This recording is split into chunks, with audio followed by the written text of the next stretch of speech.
That's what happens when you piss off the chef.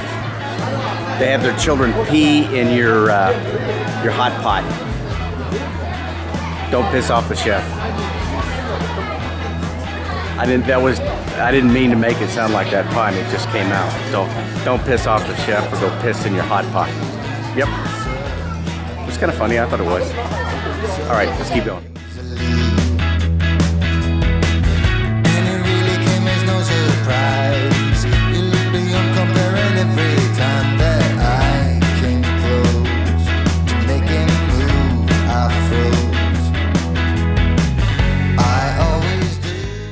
This is Patrick Freeman here in Chongqing, China. Today is February 22nd. The time is now 2:21 p.m. in the afternoon. How am I feeling today? Today I'm actually feeling a little sad. Now, I know yesterday I uploaded a video that was, as I said, I'm cautiously optimistic and was upbeat a little bit based on the information that I'm getting here in Chongqing about manufacturers, companies, slowly but surely putting their companies into first gear and ramping up production in their respective industry. Today, like I said, I'm a little sad because after I began uploading yesterday's video, I just started reading the news, doing some research, and came across the news about Iran. And I'm sure you've heard about Iran by now. But in Iran, there are about 18 cases. And actually, when I read this article, there were only 2 deaths. There are now 4 deaths, according to Worldometers.info. So I'm a little saddened by that because it kind of goes in line with what I was saying about developing countries having to deal with this and not having the infrastructure to deal with this virus. You look at Iran. First of all, they've been beat to death with sanctions. So they're already their economy. I wouldn't even say it's brittle. It's not doing very well, and I'm sure their medical infrastructure is not doing well either. I mean, they're considered a developing country. I'm sure there are pockets of good medical care, but for the majority of Iran, they are considered a developing country, and now they're dealing with this virus, and it's going to be interesting to see what happens. So keep Iran in your prayers because they're dealing something that's very serious and could really cause havoc within that country. And imagine this. Imagine China. China's got a relatively good healthcare system. I trust it. I've been here for 17 months, and actually several times I've had to use it.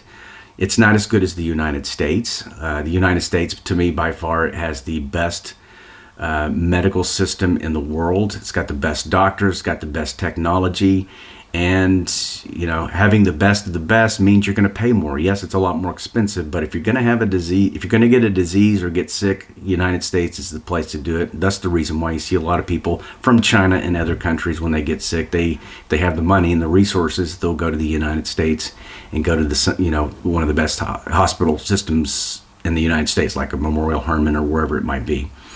But my point is, they're having to deal with this, and I think it's something that I know everyone's watching. I know the CDC is watching. I know who's watching. I know other country leadership is watching this, because it could turn into a situation that completely gets out of control, and hopefully it doesn't set the precedent as to how other developing countries are going to deal with this virus. So keep them in your prayers and just keep an eye on what's going on over there. I feel like my channel I should be giving out free Prozac. Some days are high days, and I'm relatively upbeat. I mean, overall, I'm an upbeat individual. That's the way I deal with stress. And then some days are negative and sad news like this. I feel like I should be prescribing Prozac to you guys. And as I was working on this, I was thinking, that's a great segue into a video that I saw the other day by Jim Cramer with CNBC. Now, either you love Jim Cramer or you hate Jim Cramer, but he does have entertaining shows in the afternoon where he, dogs a certain company, dogs a certain stock, etc. But he had some information that I had never heard before. I didn't think about this. He was saying, and I'll give you the link and actually the timestamp as to when he starts talking about, he goes off in his own little coronavirus spiel. But he talked about the United States, we've outsourced a huge amount of our drug manufacturing to China. And he goes into talking about Hubei. So Hubei is the province, and there's a bunch of cities within. It's like a state.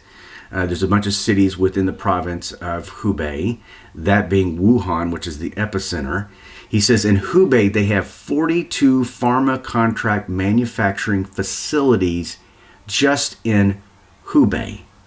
And he also went on to say that in the United States, a lot of the pharmaceutical companies depend on China, I guess, for ingredients and maybe the end product, the end drug that they develop. They depend on China for that. So, guys, here's a quick video of Jim Cramer. It's probably about maybe a minute and a half long, so I'll integrate this into this video so you can take a look at it. And then, like I said, I'll put a link in the description section so you can watch the video in its entirety. First of all, I think in a larger rubric, it was South Korea. Specifically, a coronavirus outbreak in a church group that results in 73 infections, with 2/3 of those coming from one super spreader. Now, maybe they're a close talker there, but this is pretty scary stuff. The outbreak in South Korea reminds me just how difficult it will be to keep the virus from spreading if it starts going beyond the 15 people that have it here.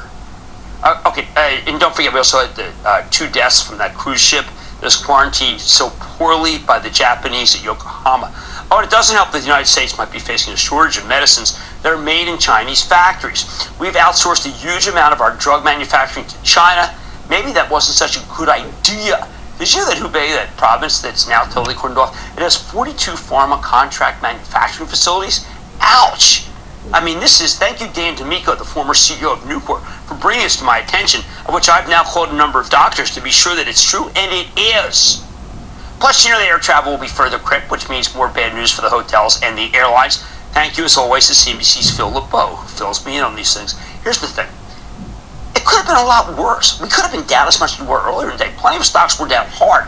We're all hearing recently about supply chain issues, demand issues, gluts, all sorts of stuff. And I think this is going to be another subject that's going to be talked about for the next probably several months, about having shortages of drugs. Now, am I trying to, fearmonger? No, I'm not. I'm just relaying information to you so you can make an informed decision for yourself. Does that mean you should run to the pharmacy and get your prescription filled as far out as you can get it? I know in the United States you're limited at how far you can refill your drugs. I don't know. I mean, I guess a lot of it depends on what kind of drugs you're on, but if you're on something that is very important to living, then yeah, you probably want to go out as far as you possibly can. Now, again, I'm at a 35,000 foot level. I don't know specifically which drug manufacturers, the 42 pharma contract manufacturers are in China, and I don't know which manufacturers, pharmaceutical companies in the United States depend upon them. So and I'm sure there will be somebody who does the research on this, and if there's anybody that has additional information, feel free to put a link on the comment section so we can all kind of figure out what's going on over there. But I'm just saying it's a possibility that there could be, with some drugs, there could be a shortage based on that. And you look, like I was saying yesterday, you look in components, you look in, car manufacturers aren't able to get car components. Clothing manufacturers aren't able to get fabrics and clothing from China because everything has been shut down. Hubei in particular has been shut down. So if they're not making drugs, if they're not making components, if they're not making this, that, or the other, then there's going to be shortages, depending where they send them, but there's going to be shortages in different countries. So be aware of that. I think the most important thing is, like I've said before, don't allow yourself to be manipulated by misinformation. Don't allow your own mind to get you emotionally out of whack. Just be prepared. Have enough food that will last you several months. If you can get masks, get masks. If you can get gloves, get gloves. I know there's a shortage in the United States, so I don't know if you can actually get that kind of stuff. But whatever you can do to prepare if this virus, starts to spread in your respective country, I think it's just important to be prepared. Have a plan A, have a plan B, have a plan C. And in my prepping days, I was just looking at my GOD bag, my God bag. What's a God bag? Get out of Dodge bag. And I have extra clothing. I have food in there. I actually have a a water filtration system. I don't think it's going to get that bad here, but you know what? The fact that it's sitting right there, and if things do go to hell in a handbasket, I've got a bag that I can grab and get out of the building and go somewhere. And we've actually talked about plan A, plan B, plan C, all that kind of stuff. And you know what it does for you? It lessens the fear, because you've got a plan in place that, you know, if this particular event arises, I've got a plan in place that are going to increase my chances of survival. And it's just crazy that I'm talking like this about a virus. But, you know, these are strange times, and there's so much going on in the world. There's earthquakes. You've got viruses. You've got the locusts down in Africa. I mean, they're thinking that these locusts may be coming up into China in the next couple of months. Now, the Chinese authorities are saying that they probably won't make it, but, I mean, there is a possibility that could happen. But there's just some funky things going on in the world that are calling for different actions and are calling for different thinking. And that's what I'm trying to get you to do. I'm not trying to get you scared. I'm just trying to get you to where you're thinking in a sense of being prepared, because we haven't had to think that way for generations. But now we are. And the best way to eliminate fear is be prepared. I appreciate your time. I appreciate your prayers, and I will tell you, I pray. I see comments in YouTube, and I get messages, private messages, and I just thank you. I thank you for that. But just know that I'm praying those prayers back to you, regardless of where you're at.